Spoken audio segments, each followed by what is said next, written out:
नमस्कार, आप देख रहे हैं 24 न्यूज। मैं हूं आपके साथ पूर्णिमा। चलिए नजर डालते हैं अब तक की 25 बड़ी खबरों पर। सांसद संजय राउत ने केंद्र सरकार के खिलाफ खोला तीखा मोर्चा। उन्होंने लगाया आरोप, सरकार केवल अपने राजनीतिक स्वार्थ के लिए कर रही है काम। किसान, युवा और देश की शिक्षा व्यवस्था की अनदेखी करने में जुटी है सरकार।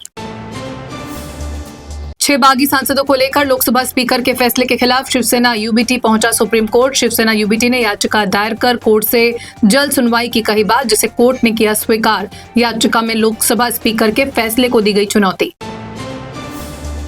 शिवसेना यूबीटी ने सामना के जरिए केंद्र सरकार पर बोला तीखा हमला। संपादकीय में पीएम मोदी पर भ्रष्ट मंत्रियों का समर्थन करने और देशद्रोही नीतियां चलाने का लगाया आरोप।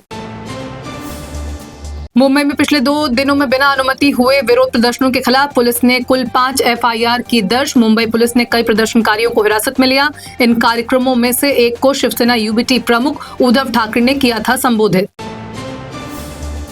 मुंबई में पुलिस आयुक्त के आदेश उल्लंघन पर आजाद मैदान, मरीन ड्राइव और शिवाजी पार्क में 5 एफआईआर दर्ज। चैत्य भूमि में पुलिस ने कार्रवाई करते हुए कई प्रदर्शनकारियों को हिरासत में लिया।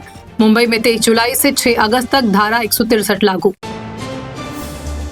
दिल्ली के जंतर मंतर आंदोलन की गढ़चिरौली तक पहुंची गूंज। पेपर लीक और परीक्षा प्रक्रिया में पारदर्शिता की मांग को लेकर हजारों छात्रों ने किया प्रदर्शन। हजारों छात्रों ने सड़क पर उतरकर की जोरदार नारेबाजी।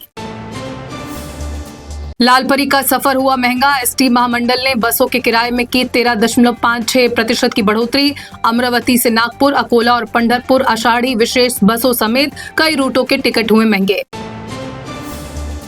बीएलओ ड्यूटी से परेशान शिक्षक जाएंगे बॉम्बे हाईकोर्ट। महाराष्ट्र राज्य शिक्षा क्रांति संगठन ने हाईकोर्ट में रिट याचिका दाखिल करने का लिया निर्णय।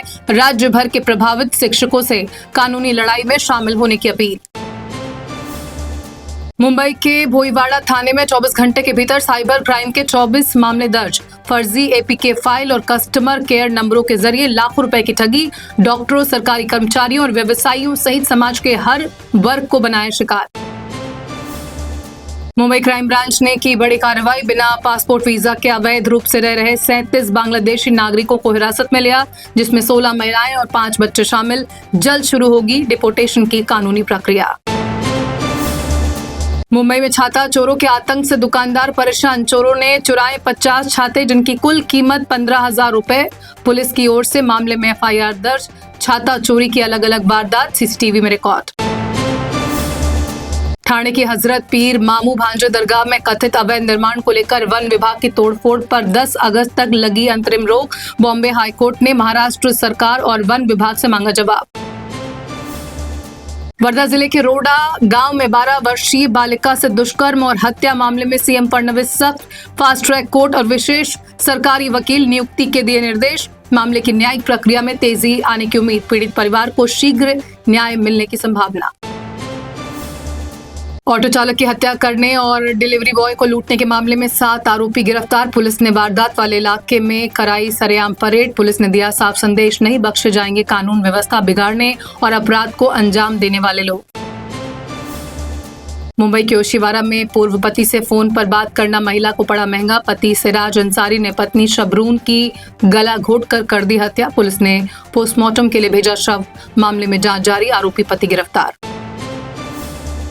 कर्नाटक के उत्तर कन्नगा डिस्ट्रिक्ट में जिप लाइन राइड के दौरान टूट गया सेफ्टी इक्विपमेंट। 40 फीट की ऊंचाई से नीचे गिरा शख्स बुरी तरह घायल। घटना का वीडियो सोशल मीडिया पर वायरल।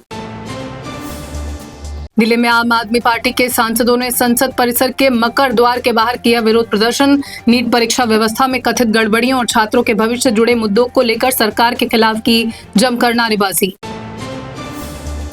कॉकरोच जनता पार्टी के संसद मार्च में हुई हिंसा के बाद दिल्ली पुलिस ने एफआईआर की दर्ज।